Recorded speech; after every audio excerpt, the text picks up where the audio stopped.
questions about your bugs. And she's only on WOCA, so don't miss Carol Ann Baldwin and You've Got a Garden each Tuesday from 9 a.m. to 10 a.m. right here on WOCA The Source.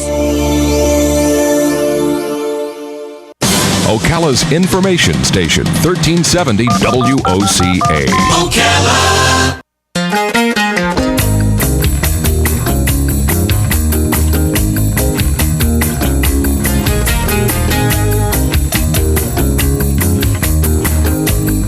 All right, 5 minutes after 10 o'clock. Thank you for tuning in this Wednesday morning. Robin and I am always the one who sees movies last. I'm always the one who has heard about movies forever, and I finally see them, and everybody always makes fun of me for that. And it happened again this past weekend. I saw for the first time a movie that came out in the 70s. I think it was the 70s. It was Annie Hall, the Woody Allen movie. Yeah, Annie Hall? I haven't seen that one yet. All right, so I watched it for the first time, and there's a scene in the Annie Hall movie where Woody Allen's character is going to bed with Annie Hall, what's the actress? Diane Keaton character. And they're getting ready to make love, and a ghost lifts out of Annie Hall's body and sits on the edge of the bed, and she's looking for something to do. And then Woody Allen looks up at the ghost and says, "What are you doing?" And she goes, "Well, you don't really need me. You just need my body, so I'm going to go do something else." And he says, "No, that's not it." And he's so disappointed. And I thought, wow, that is so interesting. That Woody Allen's very good. I always loved the way he writes and his insightfulness. And it is kind of one of the things that men have this issue, you know? We're all animal. You know, the women, it's all about love. And for the men, it's all about sex. And somehow the two come together and make babies. It's fun. And everybody appreciates hearing a woman say that, Robin. Dr. Lauren Streicher is on the phone. She has written a book called Love, Sex Again. It may be more directed at women. I don't know. I haven't seen the book, but it is a gynecologist. It says a gynecologist finally fixes the issues that are sabotaging your sex life. She has a list of credentials. I'll just touch on a couple of them. She's an associate clinical professor of obstetrics and gynecology at Northwestern University's Feinberg School of Medicine. And she's a recurring guest on, you name it, Dr. Oz, The Steve Harvey Show. Oh, that must be fun. The Today Show, Good Morning America. And she contributes to a lot of different publications. So it's an honor to have her on AM Ocala Live.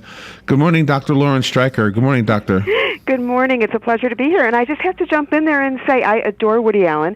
And one of my favorite quotes is Woody Allen said, "Masturbation is having sex with someone you love." Same movie. It's from the same movie. Same movie. Same movie. Absolutely. Yeah. But you know when you remember that scene? There was this another famous scene, and I know the character that Jane Fonda played in, was it Clute? Mm-hmm. She was a hooker. Yeah. So it's not the same as loving somebody, but she's looking at her watch, and then every man thought, "Oh, come on, really? You're not liking it?" It's her job. Is that the big difference between men and women? We don't get what each other is feeling? Well, sometimes, and it is an interesting phenomenon that everyone thinks that men, it doesn't really matter, and they just want the body, and they just want the release of having sex. And in all fairness to men, there are a lot of men that really, that's not what they're looking for. They do want intimacy, they do want relationship, they don't necessarily want to have sex with someone that they don't care about. And you can say the same thing for women, that while we always think of women as being the ones that only care about relationship, there are plenty of women who just want that physical release as well. So you do need to look at the individual. Really. I'm teasing. Yeah. I just thought that was a funny one-liner. I don't know. Yeah, but no, it's absolutely true that, but for the most part, we find that women do need more of a relationship, more intimacy to want to have sex with someone.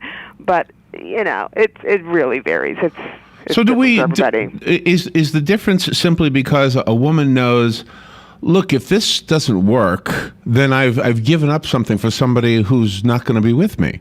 Whereas a man doesn't even think that way. It's like, hello, I mean, there you are. I mean, what there's got to, and is it social, or does every man in every culture feel the same way?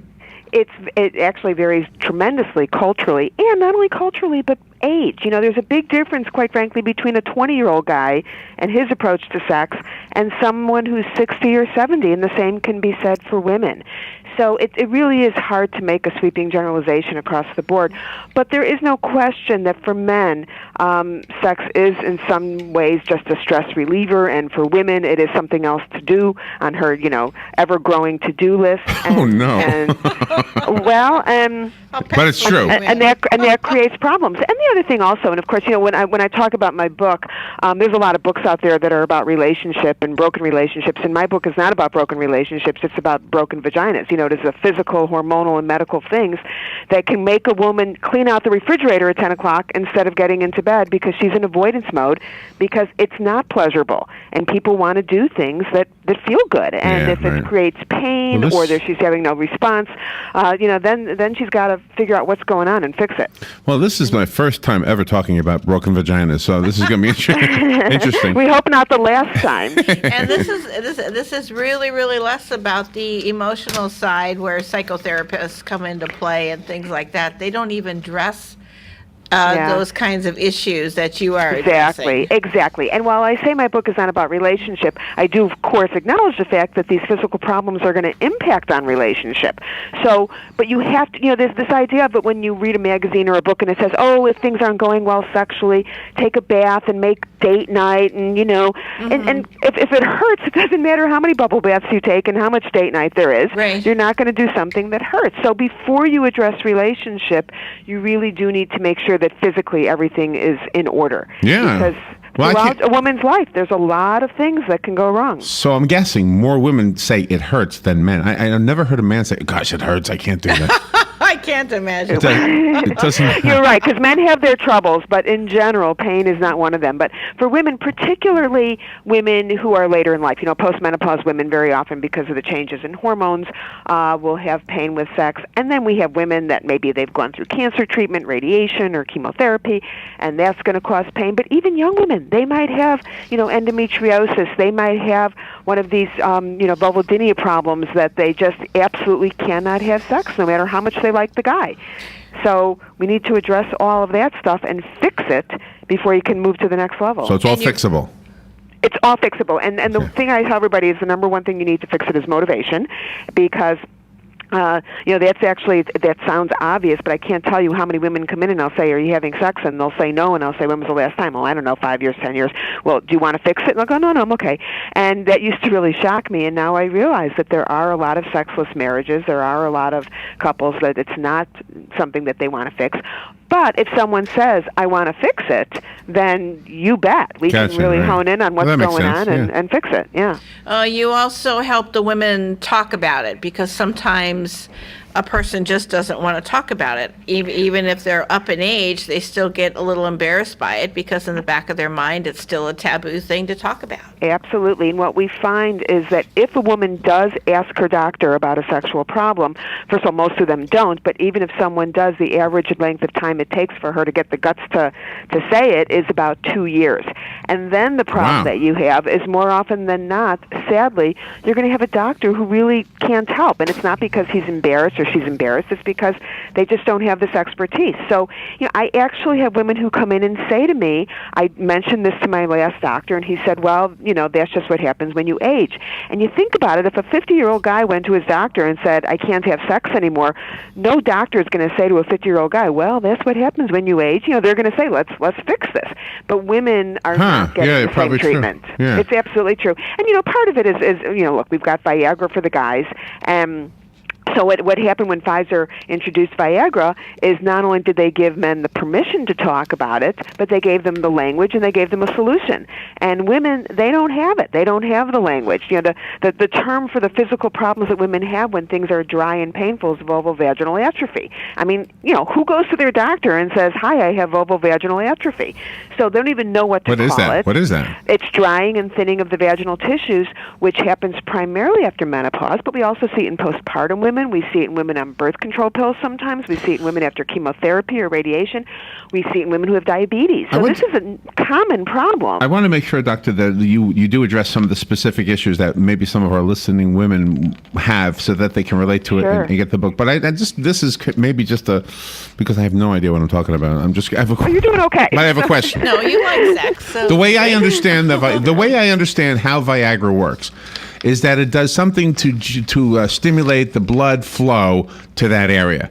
You're exactly right. It increases blood flow. Well, if it does that to a man, would increasing the blood flow in that same area to a woman also improve some of the problems? In a different way, I mean, obviously. Well, and theoretically that has been looked at, and it depends on what the issue is. If you're looking specifically at vaginal dryness and pain, no, it doesn't help.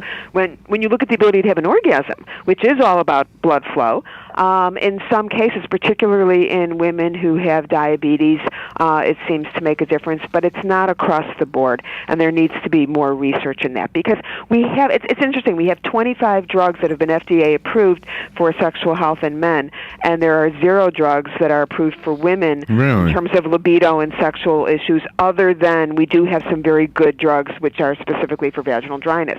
But Viagra is not approved for women. It has not been shown to help across the board.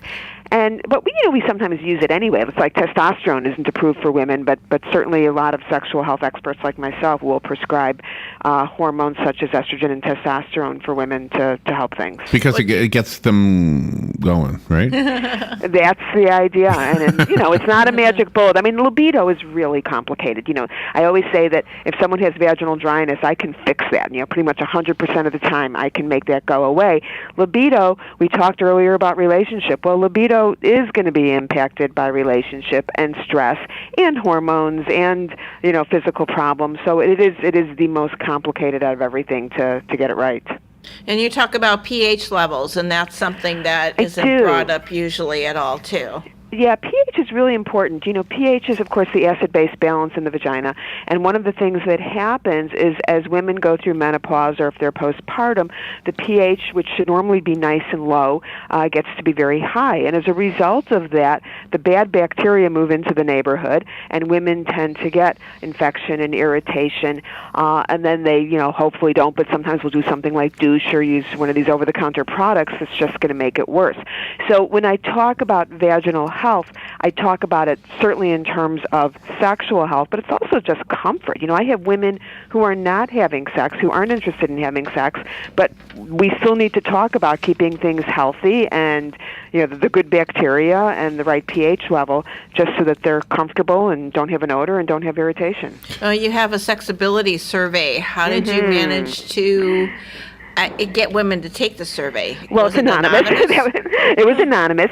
I write for Dr. Oz, and Dr. Oz is a wonderful platform because I was able to put the survey on Dr. Oz, and I had both men and women take the survey. So I had about 3,000 answers in a matter of a few hours. It was pretty amazing. And the first question of the sexability survey is, do you have a penis or do you have a vagina? Because if you can't figure that out, you're not eligible to take the survey. And then depending on which part you have, you then go off into a series of questions. And what was so interesting, and the survey answers are, throughout the book, but what was so interesting is that I would ask a question of a woman, such as, do you think your labia are too long? Something like that, because a lot of women get very obsessed about physically how they look. And believe it or not, about 30% of women in my survey said, yeah, I think my labia are too long. So then I asked the guys, do you think your partner's labia are too long? And about 30% of them said, what's a labia? And, and the other 30% said, are you kidding? I'm just happy to be invited to the party. That's right. And, very few guys really cared. And I think that this is such a confidence booster for women to say, look, you're sitting there obsessing about how your genitals look, and he doesn't care, and so I have a lot of surveys like that. So I have enough surveys material for a whole other book, and I am continuing the surveys. And in fact, if you go to my website, drstreicher.com, I have a survey question every week that you can go on and answer the question, and then I'm going to every week talk about the answers from before. So, and in fact, if anybody has a question they're dying to know, send it to me, and we will do a survey on it, because people always want to know, are they normal, or are they like everyone else? Are they thinking the same things? Are they doing the same things as other people? And it really helps. So I have a question. Okay. Is chocolate really as good as sex to a woman. There's no guy who ever says this. All right, this is the deal with chocolate. When we look at different foods, and we know that there's something called neurotransmitters in the brain, and dopamine makes you want to have more sex, and serotonin wants to make you have less sex, which is why antidepressants sometimes can mess things up. Chocolate increases serotonin levels, which theoretically should make you want to have less sex. But you are feeling so grateful to the man that brought you the chocolate that I think it erases the serotonin effect and wants you to have and increases your sexual desire. Oh, I didn't realize that part. I just thought it was as good as sex. You just sold a lot of boxes of candy and Hershey bars. Yeah, you should. But no, it's not as good as sex, but it makes you want to have sex, I think. One of the things in the notes that was provided to us so we'd know what to ask was that you can sometimes prescribe a product, a prescription, or a device. What is that? What would be... Okay, I'm guessing a product would be some kind of a lotion. Am I right? Well, it depends on what we're trying to fix, so we have to be a little bit more specific here. Okay. Are we talking about orgasm? Are we talking about incontinence? Are we talking about libido? You know, it really depends on what the fix is. Because usually when I'm talking about devices, what I'm talking about with devices is pelvic floor strengthening, because every woman... every man, but particularly women have to be concerned about a strong pelvic floor, because that not only keeps you from losing urine when you don't want to, but it also makes sexual function better, because when a woman has an orgasm, the pelvic floor contracts. So a lot of women, especially after they have babies, or if they're heavy smokers, or if they're very overweight, can have a very weak pelvic floor, which really can sabotage their sex life. So there are some new devices out which are very cool, which actually will strengthen the pelvic floor. And one of these devices is called Intone, INTONE, and this is specifically to strengthen the pelvic floor to prevent loss of urine, but at the same time will help with sexuality.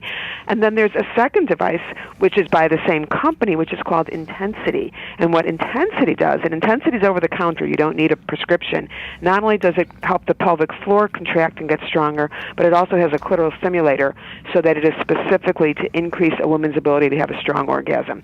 So this is new. I mean, this is not something that used to be. Is that sold at Walgreens?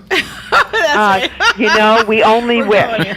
We only wish. Now you have to go on the website. The website is called Pour Moi, like the French pour for me, POURMOI. Okay. And it's really quite the device. I would call it an orgasm on steroids. It really makes a huge difference. And you know what? We laugh about it, but for a lot of women, this is a real issue. They're not able to have an orgasm, or they've lost the ability to have an orgasm, and they really do need some help with that. And again, very few women walk into their doctors, and the doctor says, "Hi, what's new with you?" And the woman doesn't say, "Oh, I can't have an orgasm." It's just they don't say it, and so they don't get the kind of help they need. So we as humans enjoy sex, and it's not like all the other creatures where, except I heard dolphins do it for fun too. But I mean, and I've often thought this. I've often thought that when women start to lose interest, it's about the same time that men start losing the ability to get an erection. Right. Biologically. So we're done. Once you are no longer able to reproduce, there's no reason to have sex. And in fact, every mammal other than humans and whales dies at menopause. Everyone.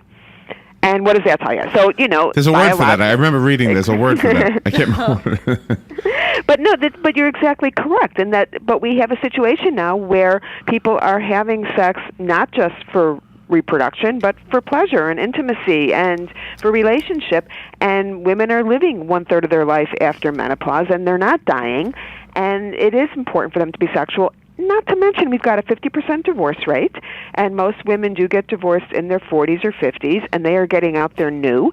And it becomes particularly important in a new relationship that you are sexually functional.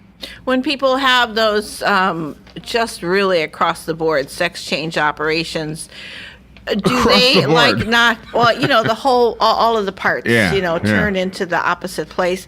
Do they not have those kind of issues because of all the hormones and steroids there? Well, they have a whole set of other issues, and I actually do gender reassignment surgery, which is a whole other topic. You do it? I do it. Yes, I'm a surgeon, and so that's quite complex.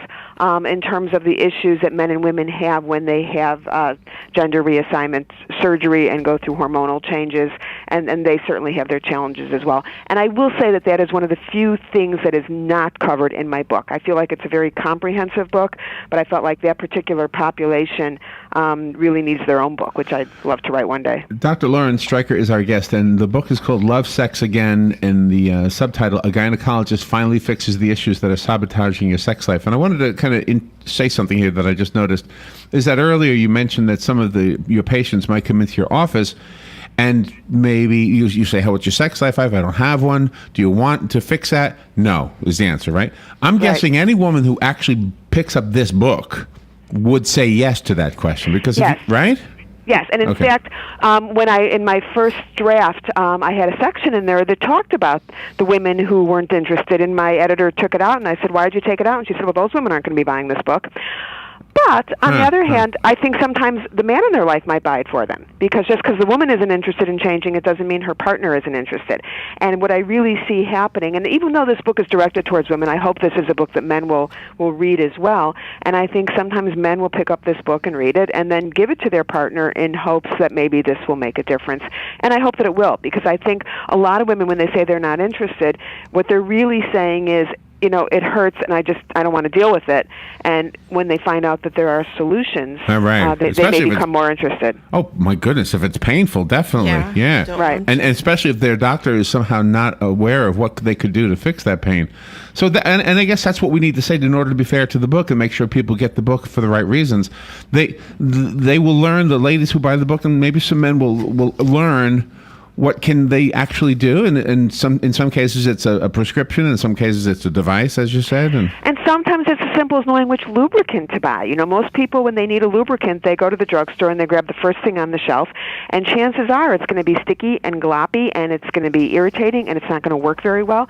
So I devote an entire chapter to explaining the different kinds of lubricants and what to avoid and what to look for, because sometimes it is that simple. And I always tell the guys, don't show up with chocolates and flowers, show up with the right lubricant, and you're going to be the most popular guy there. And there you go. That's going in for Mother's Day, too. Don't depend on the woman to buy it, and they're all not created equal. You really need to know what you're getting. This is more psychological than anything, but anytime I hear women complaining about men or men complaining about women, I always say, why are you complaining about the whole sex?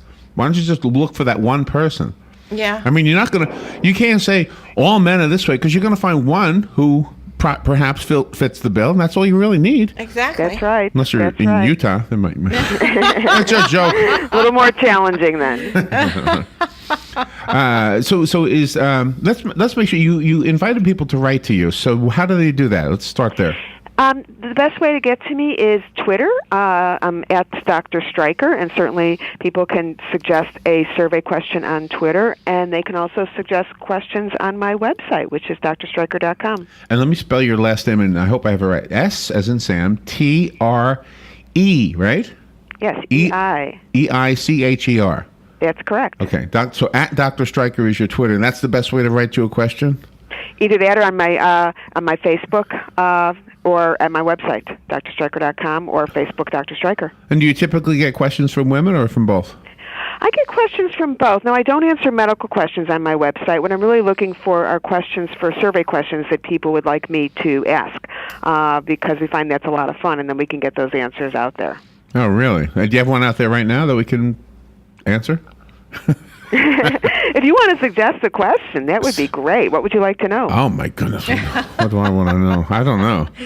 Does age play an important role in the types of questions that you get asked? Absolutely, and the answers as well. Because what I find when I did my survey, I divided it not only by gender but by age group. And for example, when I was looking at pubic hairstyles and in terms of what people prefer, there's a big difference between what we're seeing in the 20 and 30-year-olds and what we're seeing in the 40 and 50-year-olds. So it is always interesting to divide it up by age to see how things vary. What is the answer to the questions to pornography? Why is that something that women don't seem to, in fact, they're appalled by it most of the time? Or am I wrong about that? There's different kinds of porn. And a lot of women like what we call soft porn. And there's porn that is really directed very much to women, but most of the porn out there is directed at men. Nasty. And that's why women generally, are not thrilled about watching it. But is there it are a lot true? Is it true that men are more visual than women, or not? Yes, most of the studies have shown that men are more visual, and women, for example, might get more aroused by reading something romantic, reading something that kind of has the slow build, Right. as opposed to someone just, ripping off their clothes. Right. And But you still go for the women. Still go for the looks. We had the Biggest Loser on the other day. He lost 200 pounds. Now he suddenly has lots of women. Yeah, he So- does. But you know what? You know what we Women noticed do one that. time. We said this, that when we were young men, when I was a young man, my friends would have posters or whatever of women, and we didn't care who they were. They just they were on the wall. They're in bikinis or naked or whatever. Mm-hmm. Women always knew who was in the poster. You had David Cassidy. You had, you know what I mean? And the monkey. right, You it was actually about knew- the fantasy of being with that person, not just the body. You actually knew that name, and whereas we didn't care what the name. Miss August, Miss June. That's all we knew. First name Miss, last name June. Yeah. That's right. Well, you're a fun interview, Fascinating. Doctor. Thank you for being on the show with us. Well, thank you for having me, and happy to come back anytime. And anything we need to know about getting the book, just go online and get it, right? You can get it anywhere, Barnes & Noble, Amazon, hopefully your local bookstore. All right. You are fun. Thank you so much for being Well, on our thank show. you for having me. We need to take a break, and we will be right back.